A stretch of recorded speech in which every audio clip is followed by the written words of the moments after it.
Good afternoon to you. It is Sunday, December 4th at 1:52 p.m. I didn't get a chance to do a post-game wrap last night at 1 a.m. or whatever when I got back home. So after church today, thought I'd drop a quick one here. That sounded wrong. It was a fun afternoon, evening. If you were in Indianapolis as a Purdue fan, I'll talk a little bit about that and the high level effort Purdue gave and the solid game plan and all that stuff. But first, let me thank our sponsors. Thanks to Martin Vintage. Martin Vintage did not make this shirt, obviously. A lot of plaid here.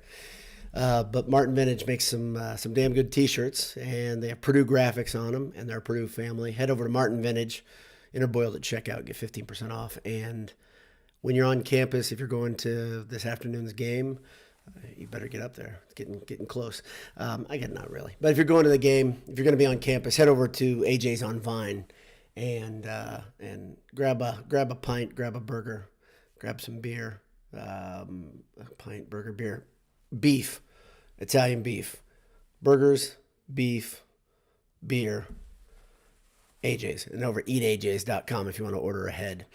So. Yeah, yesterday I was blessed enough to be able to get tickets, go to the game, be in Indianapolis for the Big Ten championship. I thought this is a pretty special opportunity as a Purdue fan to be at the game. I don't know if the chance is going to come up again, honestly, because of the super division that's coming and all the variables that are happening in college football. I just don't know what it's going to look like in a couple of years. So I thought.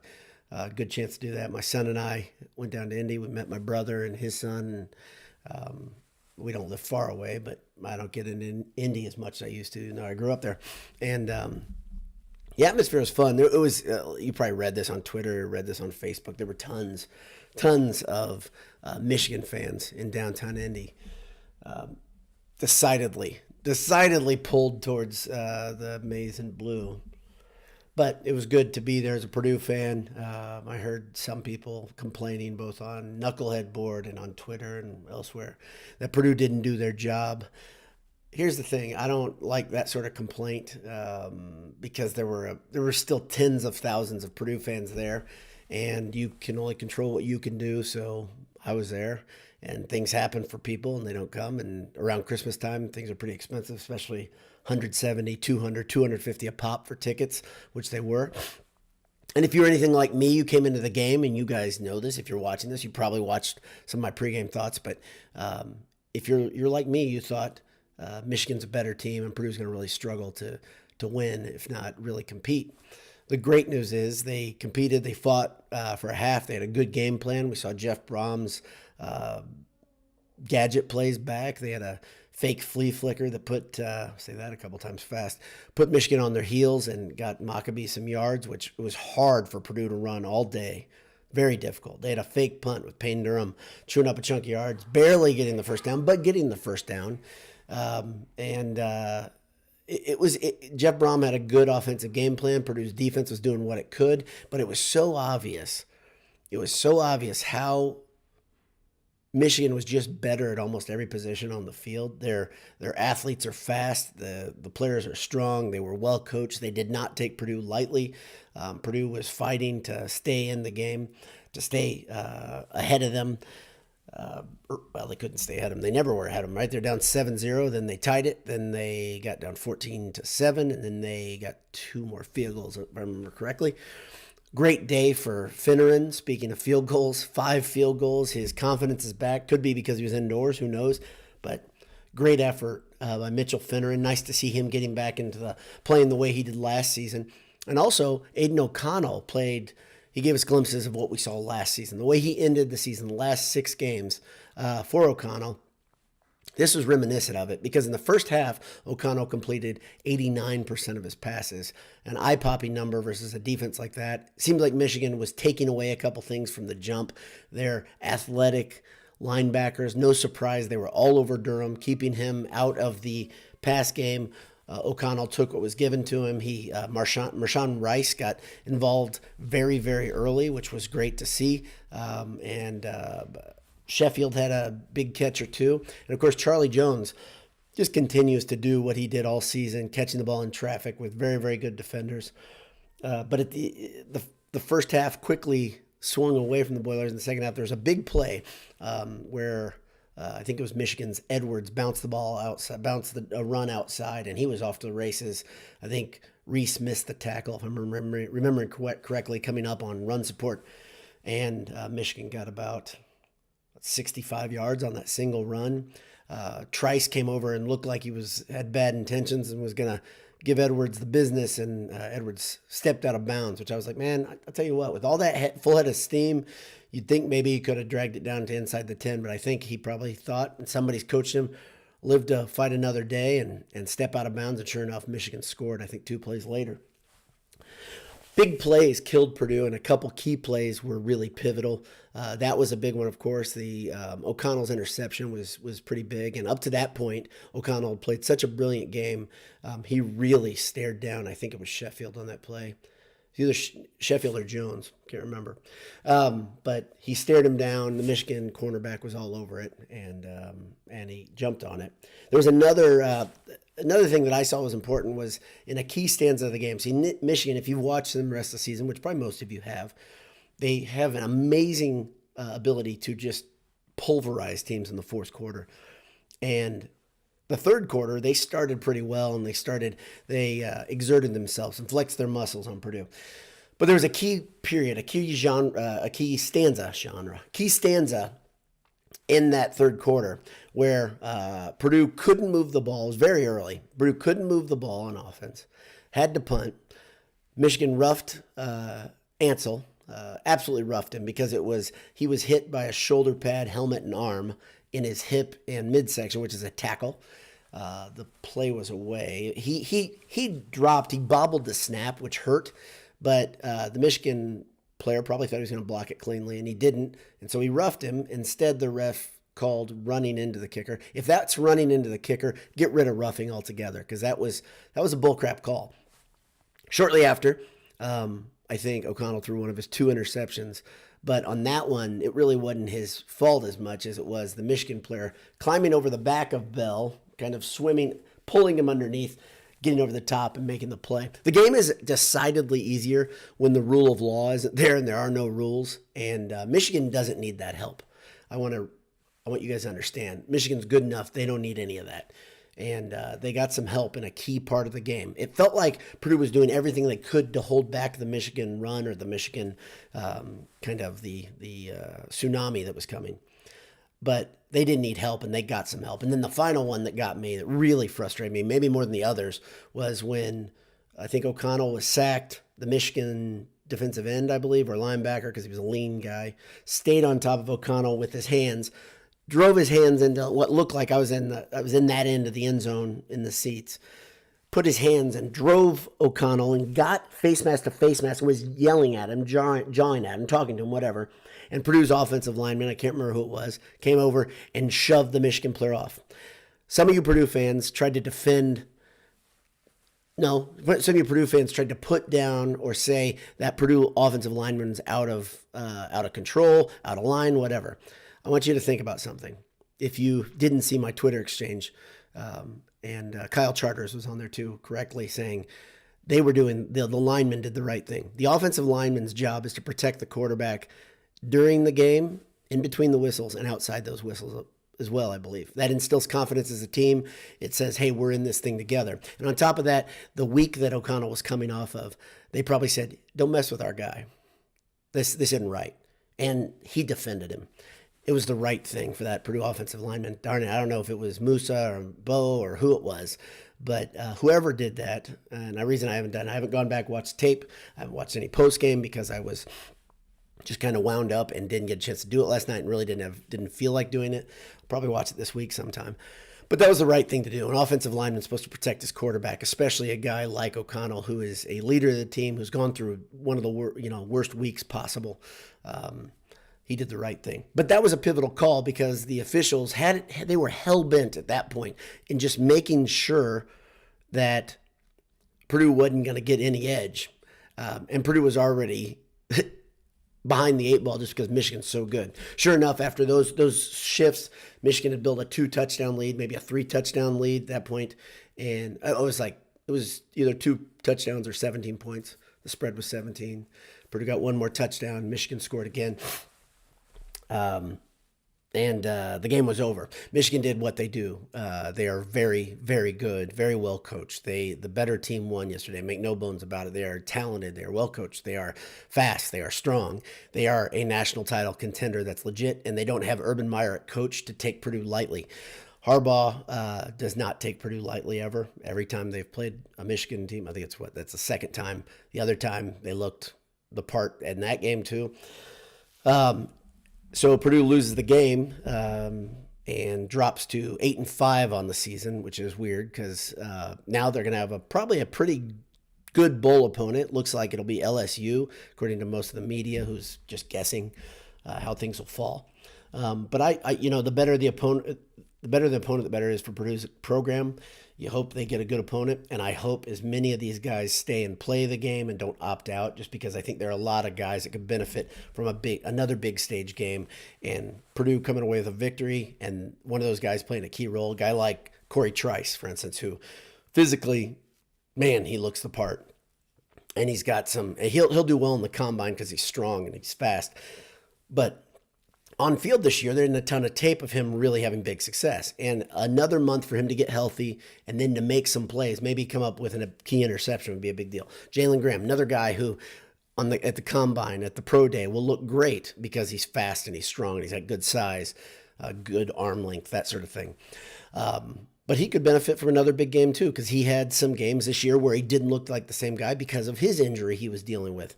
Aiden O'Connell, of course, is probably one of the more skilled quarterbacks, one of the more accurate quarterbacks, but he's not going to wow you at a combine. So I could come up with this all day. Jack Sullivan's a guy that I think probably will get looks by NFL teams, if not get a contract eventually. There's a couple other guys, Payne Durham, and some other guys and I don't even know. Then there's some that I don't know who's eligible and who's not. A guy like Branson Dean, where you're like, okay, he's injured right now. I don't think he's able to get healthy enough to play, I don't think. Maybe you can correct me in the comments if I'm wrong. Regardless, I just want to see these guys play one more game. Selfishly, I've loved watching, especially, I just have loved watching these guys play, and I'd like to see them go out with a win. As a fan, being greedy for what this team has been, I think it'd be pretty fitting for them to come back from that loss and have a fun, maybe a dramatic win over a team like LSU, who was top 10 to be in this season, and they fell out. LSU pretty resilient season too. They fell out and then they fought back and then they fell out again, but. Anyway, that's about all I got for you. I'm going to read some comments here, see if there's anything here, and then we'll call it a day.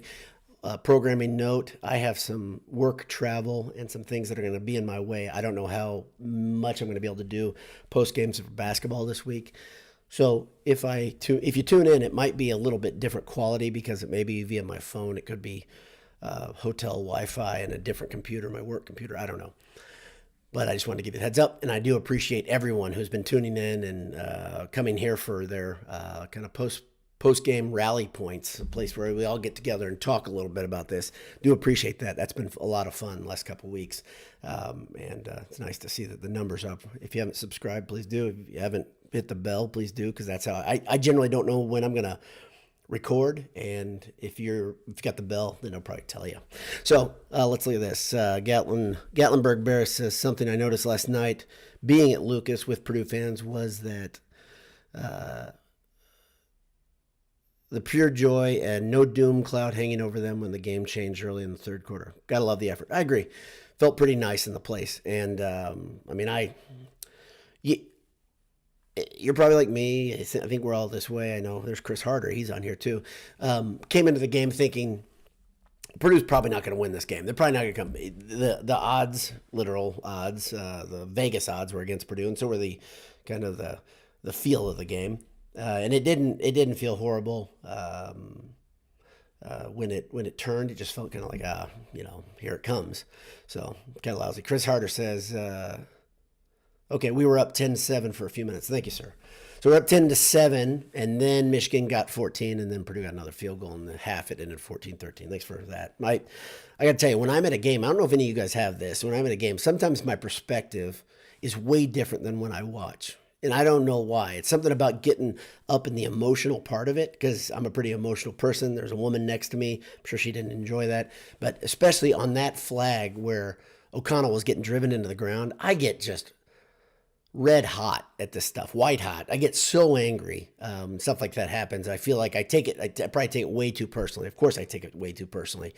And that stuff like that, I'll miss the next player. I'll miss something for a little bit because I'm just still in a kind of a state of angst. I get that way at home, but I can hit the DVR and back it up or watch it. But I kind of wish I didn't do that because I missed some things, and there's no really need to get that wrapped up. I can remember a long time ago, this is a sidebar, Jay and I went to see Purdue play Duke in Houston in the round of 16, the NCAA tournament. And in that game, what happened? Chris Kramer, something happened with Chris Kramer. It was a hard intentional foul, if I remember correctly. And I can remember we felt like we wanted to run on the court and brawl. We were like angry. We're a few years younger, but it's a dumb way to get. But we were taking like stuff personally, which you shouldn't take personally. Thank God I don't get at that state very often, but it's a dumb thing to do and get overly emotional. Anyway, sorry, it's a hell of a sidebar. Motor City Boiler says, I didn't see the presser. Did Brom talk about why he didn't go for the TD over the field goal in the fourth? Okay, hey, I got a comment. I don't know. I haven't seen Brom's comment, but I think Purdue was down 17 at that point. So I thought the same thing. It felt a bit like a white flag, like, okay, we're not going to do it. But if they were down 17, which I believe they were, because the spread was 16 and a half at the start of kickoff, you have to get 2 touchdowns and a field goal. So it actually makes sense if you look at it that way. I'm sure Brom said that. And if you guys don't say that below, that's, South Haven Boiler says we can't complain about what bowl we go to when we don't travel to Indy very well. See, this is the same thing. I don't, this line of, this is kind of like, I don't want to say straw man argument, but South Haven Boiler, I don't know who you are. Go to the game. You be the change that you want to be. I try to go to the many games as I can. My son's in the room right here. He and I are kind of 1 and 2 when we go. My wife, we had talked. My wife was, I think I told you guys, she was happy and excited at the possibility Purdue could go to Pasadena if they won the game yesterday. And she was like wound up. She went to the Rose Bowl with me last time. She's not a big Purdue football traveler, but we were going to go to that. This type of thing, when you say things that indict an entire fan base, I don't like that.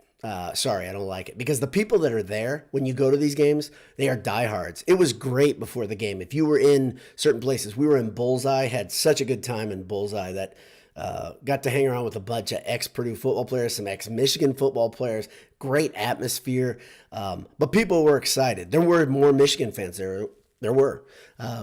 But you do understand this too. You're not so naive to not understand that Michigan is a national brand. There are tons of people that have no connection to the University of Michigan that just root for them. I worked in the state of Michigan. I know that people that go Eastern Michigan and Western Michigan and Central Michigan root for University of Michigan, and it is not that way for Purdue. It might be that way for IU, it might be that way for Notre Dame. It's not that way for Purdue. So I have a hard time with this type of thing. Huh? That way for Notre Dame. Yeah, it's definitely that way for Notre Dame. It's not that way for Purdue, though. If you're a Purdue fan generally, you graduated there, or your dad graduated there, or your brother went there, right? Or you lived in West Lafayette. There's not much more, you don't get that much further outside of that. So Purdue's a different animal, and I love the Purdue fans that I know. I think we've got a great fan base. People like you guys are here, and you are living and dying by this stuff. So, yeah, sorry. Nathan Anderson says, yeah, Brown was saying those were situational decisions. Okay. Kurt Schnippel says, next day thoughts, still so damn proud of these guys. Same. And the whole season, my overarching thing, like I said, I want to see them go to a bowl and win. It'd be a fitting cap to fight back. This team has done it all year, and I think they're very capable of doing it. Motor City Baller says, those are some fancy eyeglasses, B-Dowd. Did you just get an interception or something? Yeah, that is a weird thing. All these the turnover chains and whatever. I don't know if Michigan does that just for interceptions or if but if you didn't catch it, Michigan defenders get weird framed glasses when they get a turnover. It's so dumb and forced, but yeah, I got these because I got a turnover yesterday.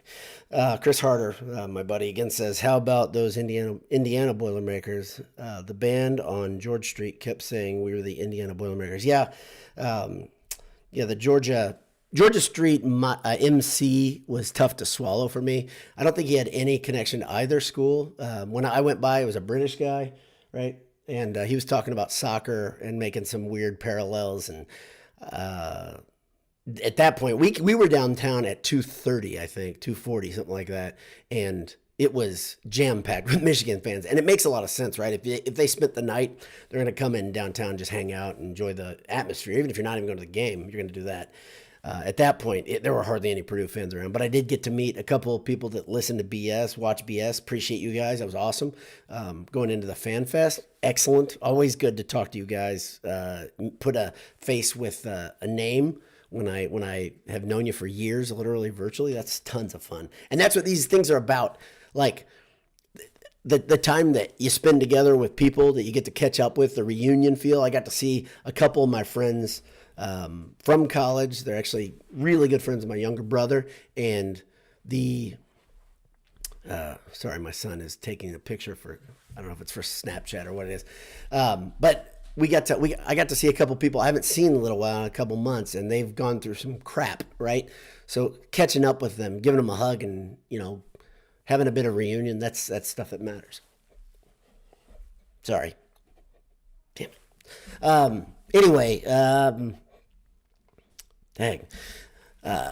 Thanks to everybody who tuned in. God bless you guys. Hammer down. I hope you had a good day yesterday. I had a great time in spite of the game result, but it was good to be with a bunch of Purdue family, and great to be with my son. Great to be with my brother and my nephew, my dad, and my other brother. That's what makes this thing for me. That's it. So I hope Purdue gets a good bowl draw. I'm excited to see what's coming next. Check out the Twitter feed. I gave 9 thoughts, a thread that just kind of talks about what I thought about the entire game. You heard it here as well, whichever way you like to do it. But again, have a great day. Hammer down. God bless you. We'll talk to you soon. See ya.